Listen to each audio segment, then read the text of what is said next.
তারা বলল, হে যুলকারনাইন, নিশ্চয়ই ইয়াজুজ আর মাজুজ এই দুই সম্প্রদায় আমাদের উপর জুলুম চালায়, আমাদের উপর অত্যাচার চালায়। তারা গোটা সমাজে, গোটা এলাকায় ত্রাসের রাজত্ব কায়েম করেছে, বিশৃঙ্খলা ঘটায়, সন্ত্রাসী কার্যক্রম ঘটায়। তারা এখানে সবাইকে একসাথে হত্যা করে তারপরে লুটপাট করে আমাদের জীবনটাকে অতিষ্ঠ করে তুলেছে, আমাদের উপর বড় জুলুম করছে। আমরা তাদের মোকাবেলা করতে পারছি না। আপনার কথা আমরা শুনেছি, গোটা পৃথিবী আপনি জয় করে ফেলেছেন, আপনি আমাদের এখানে এসেছেন, আপনার কাছে আমাদের একটা আবেদন হলো। তারা বলল, তারা তখন বলল, ফাহাল নাজআলু লাকা খরজান আলা আন তাজআলা বাইনানা ওয়া বাইনাহুম সাদ্দা। আপনি কি এই ইয়াজুজ মাজুজ আর আমাদের মধ্যে কোনো একটা দেয়াল বা প্রাচীর নির্মাণ করে দিতে পারবেন? আপনাকে আমরা কিছু টাকা পয়সা দিব, কিছু খরচাপাতি দিব, আপনি এই ইয়াজুজ মাজুজ এই দুই অসভ্য বর্বর গোষ্ঠী থেকে আমাদেরকে একটু সাহায্য করেন, কিছু একটা করেন। তাদের আর আমাদের মাঝখানে একটা প্রাচীর, একটা দেয়াল সৃষ্টি করে দেন। দেখি তো মনোযোগ কেমন আছে আপনাদের। দুই পাহাড়ের মাঝখানে একটা কওম, একটা জাতি যাদের অত্যাচারে অতিষ্ঠ ছিল, এদের নাম কি? হ্যাঁ বলেন। ইয়াজুজ মাজুজ কিন্তু দুইটা আশ্চর্যজনক জাতি, দুইটা আশ্চর্যজনক জাতি, এবং এরা বড় অসভ্য, এরা বড় বর্বর। এই ইয়াজুজ আর মাজুজ এরা কারা, এদের পরিচয় কি?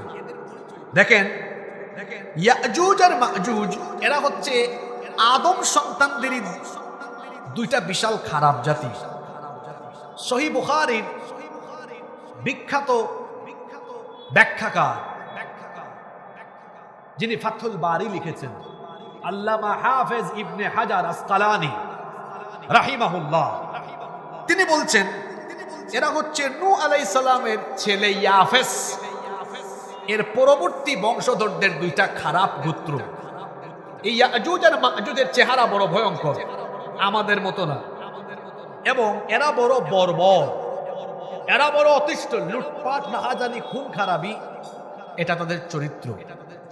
ইয়াজুজ আর মাজুজের পরিচয় হাদিসেও বড় সুন্দর করে এসেছে। হুযায়ফা রাদিয়াল্লাহু আনহু তিনি একবার নবী করিম সাল্লাল্লাহু আলাইহি ওয়াসাল্লামকে ইয়াজুজ আর মাজুজ সম্পর্কে প্রশ্ন করেছিলেন। তিনি বলেছিলেন, ইয়াজুজ আর মাজুজ এই দুইটা গোষ্ঠী কেমন? আল্লাহর নবী তখন বললেন, ইয়াজুজ হলো একটা জাতি আর মাজুজ হলো আরেকটা জাতি। এদের প্রত্যেকের অধীনে আবার রয়েছে আরো 4000 জাতি। এদের কোনো ব্যক্তি ততদিন পর্যন্ত ইন্তেকাল করে না যতদিন না তার চোখের সামনে তার নিজের ঔরসজাত কমপক্ষে 1000 সন্তান দেখতে না পায়। কথা বুঝতেছেন? এদের কোনো ব্যক্তি ততদিন পর্যন্ত মরে না যতদিন না সে তার চোখের সামনে কমপক্ষে তার ঔরসজাত 1000 সন্তান দেখতে না পায়। এবং এরা প্রত্যেকেই যুদ্ধাস্ত্র ব্যবহারে সক্ষম। হুযায়ফা রাদিয়াল্লাহু আনহু আরো বলেছেন, আমি নবী করিম সাল্লাল্লাহু আলাইহি ওয়াসাল্লামের কাছে আবেদন জানিয়েছি তিনি যেন ইয়াজুজ আর মাজুজ সম্পর্কে আরো বিস্তারিত বলেন। আল্লাহর নবী তখন বললেন, এরা হলো 3 ধরনের। এক দল হলো আরুজের মতো। আরুজ হলো সিরিয়ার একটি বিশাল বৃক্ষের নাম। এর দৈর্ঘ্য হলো লম্বায় 120 হাত। অর্থাৎ ইয়াজুজ মাজুজের একটা গোষ্ঠী হলো এই আরুজ বৃক্ষের মতো 120 হাত। আপনারা কয় হাত? কথা বলে না। আর এরা কয় হাত? এটা কি সাধারণ স্বাভাবিক মনে করতেছেন আপনি? কি বর্বর, দেখতে তো ভয়ঙ্কর। আল্লাহর নবী বলেছেন এদের চেহারা বড় ভয়ঙ্কর। সিগারুল উয়ুন, সিগারুল উয়ুন, চক্ষু হলো এদের ছোট ছোট, এবং এদের চুল হলো এলোমেলো, অসম্ভব রকমের কুকরানো। এদের ললাট এটা একটু প্রশস্ত, দেখতে একটু ভয়ঙ্কর, বিদঘুটে, কেমন জানি। নবীজি আরো বলেছেন, এমন এক জাতি এরা কোনো ঘোড়া এবং লোহা এদের মোকাবেলায় দাঁড়াতে পারে না। এদের একদল এক কানের উপরে ঘুমায়, আরেক কান মুড়ি দিয়ে থাকে। শুধু তাই নয়, এদের পাশ দিয়ে যদি হাতি, বন্য প্রাণী, উট এবং শূকর অতিক্রম করে, চিন্তা করেন হাতি, বন্য প্রাণী, উট, শূকর, এদের সামনে দিয়ে গেলে উট, বন্য প্রাণী, হাতি, শূকর পর্যন্ত তারা খেয়ে ফেলে, নাশ করে ফেলে। আল্লাহু আকবার। এই রকমের বর্বর দুইটা জাতির নাম হলো ইয়াজুজ আর মাজুজ। বাদশাহ জুলকারনাইন যখন দুই পাহাড়ের মধ্যবর্তী এক জায়গায় পৌঁছালেন, তখন ওই এলাকার লোকেরা তার কাছে আবেদন করেছিল, সাহায্য চেয়েছিল, বলেছিল, বাদশাহ জুলকারনাইন, এই অসভ্য বর্বর সন্ত্রাসী গোষ্ঠী ইয়াজুজ আর মাজুজ আমাদের উপর অত্যাচার চালায়, আমাদের উপর নিপীড়ন চালায়, আপনি আমাদেরকে এদের অত্যাচার থেকে বাঁচান, দয়া করে আমাদের আর তাদের মধ্যে একটা প্রাচীর নির্মাণ করেন, দেয়াল নির্মাণ করে দেন, প্রয়োজনে আমরা আপনাকে কিছু খরচাপাতিও দিব। যখন এই মজলুম লোকেরা বাদশাহ জুলকারনাইনের কাছে আবেদন করলো, জুলকারনাইন তখন তাদেরকে বলেছিলেন, ক্বালা মা মাক্কান্নি ফীহি রাব্বী খায়রুন ফাআইনুনি বিকুওয়াতিন আজআল বাইনাকুম ওয়া বাইনাহুম রাদমা। তিনি বলেছিলেন, তোমরা আমাকে টাকা পয়সা খরচাপাতি দেওয়ার দরকার নাই, বরং আমার রব আমাকে এমন সামর্থ্য দিয়েছেন, এটাই আমার জন্য উত্তম। আল্লাহু আকবার। তিনি বললেন, তোমরা আমাকে একটা জিনিস দেওয়া লাগবে। সেটা কি?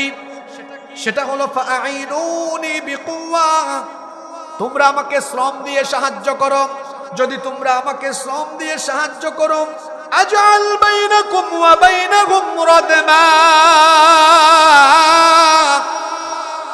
যদি আমাকে শ্রম দিয়ে, শক্তি সামর্থ্য দিয়ে সাহায্য করো, তাহলে আমি তোমাদের আর তাদের মাঝখানে এমন একটা প্রাচীর নির্মাণ করে দিব, যেই প্রাচীর ভেদ করে ইয়াজুজ আর মাজুজের গোষ্ঠী কখনোই তোমাদের স্থান পর্যন্ত আসতে পারবে না। আল্লাহু আকবার। এই জাতির লোকেরা, এদের একটা বৈশিষ্ট্য ছিল, এরা ধাতুর ব্যবহার জানত। হাপড় বা ফুক দিয়ে, নল দিয়ে বাতাস প্রবাহিত করে ধাতুকে উত্তপ্ত করে গলাতে পারত, এবং তারা ধাতুকে গলিয়ে লোহার পিণ্ড এবং গলিত সীসাও তৈরি করতে পারত। এটা ছিল এই জাতির বিশেষ বৈশিষ্ট্য। বাদশাহ জুলকারনাইন এটা জানতেন, এই জন্য তিনি এই জাতির লোকদেরকে তখন বললেন, আতুনি জুবারাল হাদিদ, তোমরা আমাকে লোহার পাত এনে দাও। শুনতেছেন আপনারা? আমি যে ঘটনাটা বলতেছি এটা অতীতের না, শুধু এটা সামনের কিছুদিন পরেও যে ঘটনা ঘটবে, এটার সাথে এই ঘটনার একটা মিল আছে। তিনি বলছেন, আতুনি জুবারাল হাদিদ, তোমরা আমাকে লোহার পাত এনে দাও। আমি আগেই বলেছি, এই জাতির লোকেরা ধাতু এবং তামার ব্যবহার জানত, এগুলোকে গলিয়ে লোহার পিণ্ড এবং গলিত সীসাও তারা তৈরি করতে পারত। তিনি বললেন, আমাকে লোহার পাত এনে দাও। এরা লোহার পাত আনতে লাগলো। বাদশাহ জুলকারনাইন দুইটা পাহাড়ের মাঝখানে যে গ্যাপ ছিল, লোহার পাত দিয়ে দুইটা পাহাড়ের পুরা এই মধ্যবর্তী ফাঁকা জায়গাটাকে পূরণ করে দিলেন। লোহার পাত রাখতে রাখতে রাখতে রাখতে এই ফাঁকা জায়গাটা কি করে দিলেন? পূরণ করে দিলেন। এরপরে তিনি কি করলেন? হাত্তা ইযা সাওয়া বাইনাস সাদাফাইনি ক্বালা ইনফুখু হাত্তা ইযা জা'আলাহু নারান ক্বালা আতুনি উফরিগ আলাইহি কিতরা। কোন তিন লোহার পাত দিয়ে ভরপুর করে দিলেন। তিনি বললেন, নল আনো। আপনাদের এলাকায় নল বুঝেন তো আপনারা? নল আর কি, পাইপের মতো নল আনছে তারা। তিনি বললেন, সবাই এখানে ফু দাও। ফু, নলের মধ্যে ফু দিয়ে বাতাস প্রবাহিত করে এই তামাকে গলানো হলো। গলানোর ফলে এটা উত্তপ্ত হয়ে আগুন ধরলো, গলানো হলো। এখন তামা গলিয়ে এই তামার পাতগুলোকে একটা শক্তিশালী লোহার প্রাচীরে, এক প্রাচীরে রূপান্তর করা হলো। শক্তিশালী একটা লোহার প্রাচীর হলো। তিনি এবার বললেন, এবার এখানে তামা নিয়ে আসো, এবার এখানে কি নিয়ে আসো? তামা। তামা বুঝেন তো আপনারা? এবার এই লোহার পাত দিয়ে প্রথমে তো ফিল আপ করা হয়েছিল, আগুন দিয়ে এটাকে গলায় এখন শক্তিশালী লোহার দেয়াল করা হলো। এর উপরে কি ঢেলে দেওয়া হলো বলেন? কপার। কপার বা তামা। তামা ঢেলে দেওয়া হলো। এটা তিনি দেওয়ার পরে বললেন, এই আয়াতগুলো কত বৈজ্ঞানিক, একটু পরে আমি সায়েন্টিফিক ওয়েতেও ব্যাখ্যা করব, খেয়াল করে শোনেন। এই প্রাচীরটা নির্মাণ করে তিনি বললেন, فَمَسْطَاعُوا أَن يَظْهَرُوهُ وَمَا اسْتَطَاعُوا لَهُ نَقَبًا। এটা ভেদ করে উপরে বা নিচের দিক দিয়ে ইয়াজুজ মাজুজ গোষ্ঠী আসা অসম্ভব। আল্লাহ যতদিন না চাইবেন ততদিন পর্যন্ত এটা এই প্রাচীর ভেদ করে এরা আসতে পারবে না। তিনি একটা লোহার প্রাচীর দিয়ে ইয়াজুজ মাজুজকে বন্দী করে দিলেন। কথা শুনতেছেন আমার? এখন প্রশ্ন হতে পারে, হুজুর এতক্ষণ ধরে যে আপনি কথা বলতেছেন, এই লোহার প্রাচীর ইয়াজুজ মাজুজের জন্য বাদশাহ জুলকারনাইন তৈরি করে এদেরকে আটকায় দিলেন, এই প্রাচীরটা পৃথিবীর কোন দেশের কোথায় অবস্থিত? এটা নিয়ে হাজার হাজার বছর ধরে গবেষণা চলছে। কেউ কেউ বলেছেন এটা হলো চীনের সেই মহাপ্রাচীর, কিন্তু এই কথা যারা বলেন এটা বিশ্বাসযোগ্য নয়। কারণ চীনের মহাপ্রাচীর তো ইট দিয়ে তৈরি, এটা সীসা দিয়ে নয়। কিন্তু জুলকারনাইনের প্রাচীরে সীসা ব্যবহার করা হয়েছে। সুতরাং যারা বলেন এটা চীনের মহাপ্রাচীর, তাদের এই কথা সঠিক নয়। আবার কেউ কেউ বলেন যে এটি হচ্ছে কাস্পিয়ান সাগরের উপকূলে অবস্থিত এই দেয়ালটি, এবং ইতিহাসবিদগণ স্বীকৃতি দেন এই দেয়াল তৈরি করেছিলেন মহাবীর আলেকজান্ডার দ্য গ্রেট। এই দেয়াল তৈরিতে আবার লোহা এবং তামা ব্যবহৃত হয়েছে, এবং সেখানে একটা তোরণও আছে যা কাস্পিয়ান গেট বা আলেকজান্ডার গেট নামে পরিচিত। দারিয়াল এবং দারবেন্ট নামে দুটি শহরে এর ব্যাপ্তি রয়েছে। কিন্তু যারা আলেকজান্ডার দি গ্রেট এর বানানো এই দেয়ালকে জুলকারনাইনের দেয়াল বলেন, তারাও এটা ভুল বলেন। আমি মনে করি এই দেয়াল উদ্ভাবন করা এটা পৃথিবীর কারোর জন্য সম্ভব নয়। যদিও রাশিয়ান একদল মুসলিম গবেষক তারা দাবি করেছে তারা এই জায়গাটা পেয়েছে যেটা বরফে আচ্ছাদিত, সেখানে তারা এর সন্ধান পেয়েছে বলে দাবি করে। কিন্তু আমি এটা বিশ্বাস করি না। কেন বিশ্বাস করি না? এর একটা কারণ আছে। দেখেন কুরআন কতটা বিজ্ঞানময়, আপনারা খেয়াল করে শুনেন। জুলকারনাইনের কাহিনী বলতে গিয়ে আল্লাহ চাইলে এতটুকুই বলতে পারতেন যে তিনি ইয়াজুজ আর মাজুজের জন্য একটা দেয়াল তৈরি করেছেন, তারপর সেখানে এদেরকে বন্দী করে দিয়েছেন। আপনারা বলেন তো আল্লাহ চাইলে এতটুকু বলে দিলেই পারতেন না? কিন্তু এভাবে বলেন নাই, বলেছেন কিভাবে কিভাবে এই দেয়ালকে নির্মাণ করা হয়েছে। এর ভেতরে একটা বিজ্ঞান লুকিয়ে আছে। কিছুক্ষণ আগে বলেছি প্রথমে দুই পাহাড়ের মধ্যবর্তী জায়গা লোহার পাত দিয়ে এই স্পেসটা পূরণ করা হয়েছে, তারপর গলিয়ে একটা দেয়াল, তার উপরে কি দেওয়া হয়েছে ভুলে গেছেন? এই ব্যাখ্যাটা বিস্তারিত কোরআনে কেন দেওয়া হয়েছে জানেন? যাতে আমার আপনার মনের সন্দেহ দূর হয়ে যায়। এটাকে সায়েন্টিফিক ভাবে একটু ব্যাখ্যা করে দেখেন তো। আপনারা সবাই জানেন তামা হলো লোহার চাইতে কম শক্তিশালী। লোহা বেশি শক্তিশালী, তামা কম শক্তিশালী। আপনারা আমাকে একটা কথা বলেন তো, লোহা যতই শক্তিশালী হোক, পানির সংস্পর্শে আসলে লোহার মধ্যে কি ধরে? হ্যাঁ, জং ধরে, মরিচা ধরে। কিন্তু লোহার শক্তি তামার থেকে বেশি। আপনারা এটাও জানেন তামা লোহার চেয়ে কম শক্তিশালী হলেও তামারও একটা ধর্ম আছে। ধর্মটা কি? তামায় কখনো জং ধরে না। জুলকারনাইন লোহার উপর তামা ঢেলে দিয়েছেন। কি চমৎকার! হাজার হাজার বছর আগে তার মাথায় এই সায়েন্টিফিক এই থিওরিটা কিভাবে ঢুকলো আমি জানি না। দেখেন আজকের বিজ্ঞান বলে যখন তামা কোনো পরিবেশের মধ্যে থাকে তখন বাতাসের অক্সিজেনের সাথে কানেক্টেড হয়ে অক্সিডেশন পদ্ধতিতে তামার উপরে একটা গ্রিন প্রোটেক্টিভ লেয়ার তৈরি হয়, সবুজ একটা আবরণ বাংলায় বলি।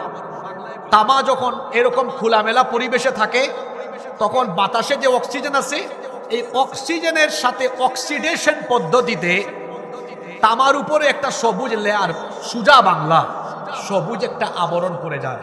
এটা কিসের ধারণা? বিজ্ঞানের ধারণা।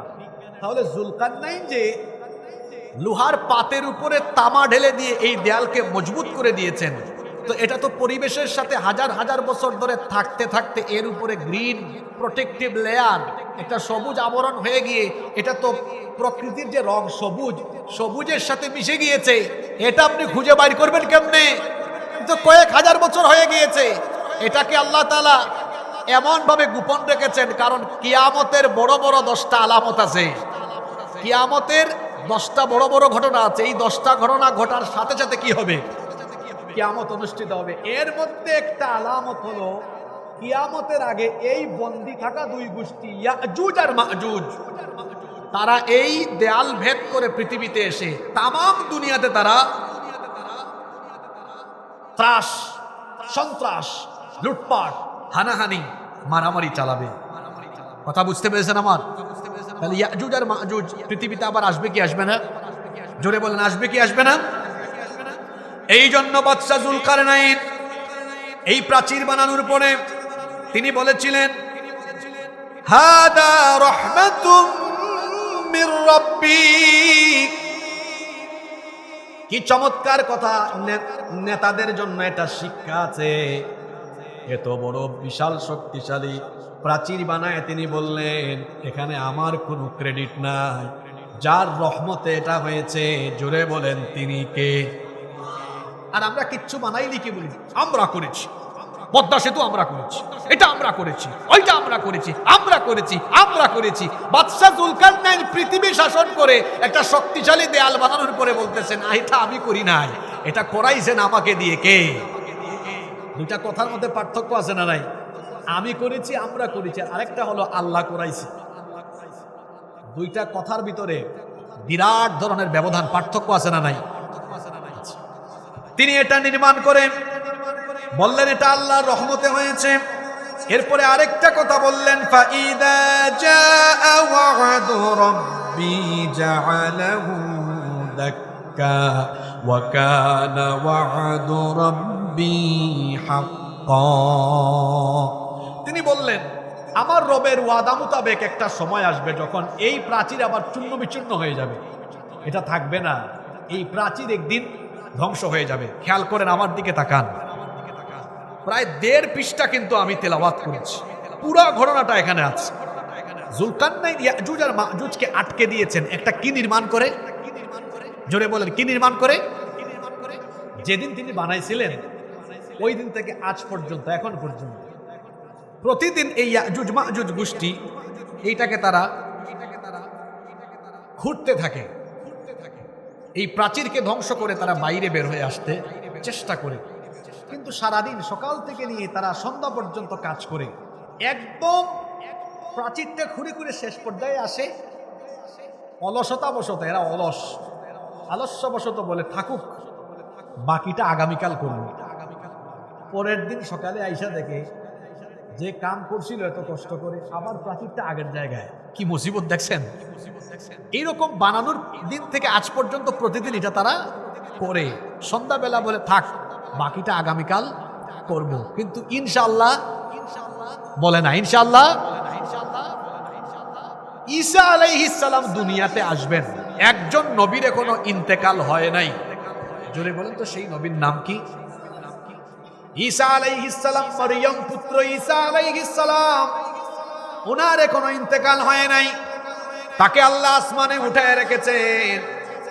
দাজ্জাল এসে যখন গোটা দুনিয়াতে তার দাজ্জালীয় কর্মকাণ্ড চালাবে, দাজ্জালের কর্মকাণ্ডে যখন পৃথিবীর মানুষ দিশেহারা হয়ে যাবে, দাজ্জালের কর্মকাণ্ডে যখন মানুষেরা ফ্রাস্ট্রেট হয়ে যাবে, গোটা পৃথিবী যখন দাজ্জালীয় কর্মকাণ্ডে, দাজ্জালীয় ত্রাস, দাজ্জালীয় ভয়াবহ কর্মকাণ্ডে মানুষ যখন অতিষ্ঠ হয়ে যাবে, আল্লাহ তাআলা সিরিয়ার দামেস্কের পূর্ব দিকের সাদা গম্বুজওয়ালা মসজিদে সাইয়েদনা ঈসা আলাইহিস সালামকে পাঠাবেন।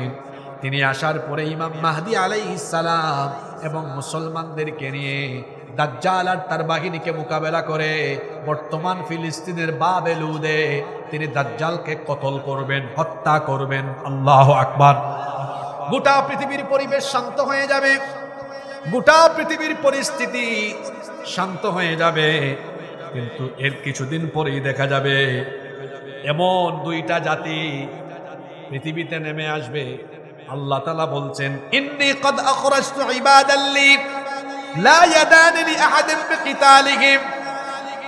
ঈসা আলাইহিস সালামকে আল্লাহ তাআলা বলবেন, হে ঈসা, তুমি তো দাজ্জালকে আর তার বাহিনীকে হত্যা করেছো, কিন্তু দাজ্জালের চাইতে ভয়াবহ দুইটা জাতি আছে, এরা এখন পৃথিবীতে নেমে আসবে।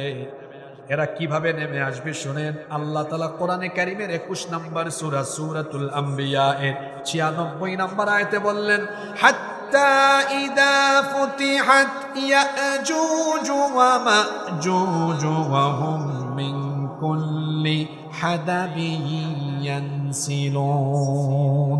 উঁচু উঁচু ভূমি থেকে তারা নেমে আসতে থাকবে। এই ইয়াজুজ আর মাজুজ কিভাবে নামবে? এরা তো প্রতিদিন চেষ্টা করে শেষ দিকে আসে, বলে আগামীকাল করব, আয়সা দেখে পুরের দিন এই অবস্থা। কিন্তু দাজ্জালকে হত্যা করার পরে একদিন হঠাৎ করে ভুলবশত এদের মুখ দিয়ে ইনশাআল্লাহ বের হবে।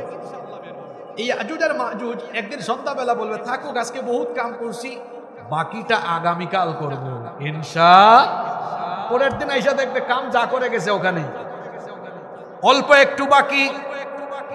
খেয়াল আছে আপনাদের? এবার শুনেন কি তাণ্ডব শুরু হয়। অল্প একটু বাকি, পরের দিন সকালবেলার প্রথমার্ধেই তারা এই কাম সেরে ফেলবে। এই প্রাচীর ভেদ করে এবার উঁচু উঁচু ভূমি থেকে তারা নেমে আসতে থাকবে। আল্লাহ তাআলা ঈসা নবীকে বলবেন, ঈসা তাড়াতাড়ি তুমি মুসলমানদেরকে নিয়ে তুর পাহাড়ে গিয়ে আশ্রয় নাও। কথাটা চিন্তা করেন তো, ঈসা নবী দাজ্জালকে হত্যা করবেন, আর আল্লাহ ঈসা নবীকে বলতেছেন তুমি এখন তাড়াতাড়ি মুসলমানদেরকে নিয়ে কোন পাহাড়ে আশ্রয় নাও। আল্লাহ বলবেন, ঈসা তুমি এবার মুসলমানদেরকে নিয়ে ইয়াজুজ আর মাজুজের মোকাবেলা করতে পারবা না, কারণ এরা হলো বড় ভয়ঙ্কর জাতি। এদের মোকাবেলার শক্তি পৃথিবীর কারো। এরা এত ভয়ঙ্কর, আল্লাহর নবী বলেছেন এদের একদল যখন নেমে আসবে, সারা দুনিয়ার নদী আর সাগরের পানি একদলই পান করে খায়া ফেলবে। পরবর্তী দল এসে দেখবে পৃথিবীর কোন নদী সাগরে পানি নাই, দেখলে মনে হবে পৃথিবীতে জীবনে কোনোদিন পানি ছিল না। এরা এসে সমানতালে মানুষকে হত্যা করবে, লুটপাট করবে, খুন খারাপিতে লিপ্ত হবে। মানুষেরা গবাদি পশু আর তার পরিবার নিয়ে বিভিন্ন সুরক্ষিত দুর্গে গুহার ভেতরে গিয়ে লুকাবে, আশ্রয় নিবে। ওইদিকে ঈসা আলাইহিস সালাম তিনিও মুসলমানদেরকে নিয়ে তুর পাহাড়ে চলে যাবে। আর ইয়াজুজ মাজুজ গোষ্ঠী দুনিয়াতে নেমে এসে এরা মানুষের ঘর বাড়ি নষ্ট করবে, সমুদ্রের পানি পান করে নিঃশেষ করে ফেলবে। আতঙ্কে মানুষ দূর দূরান্তে চলে যাবে। এই ইয়াজুজ আর মাজুজ গোষ্ঠী পৃথিবীর সব দিকে তাণ্ডব লীলা চালাবে।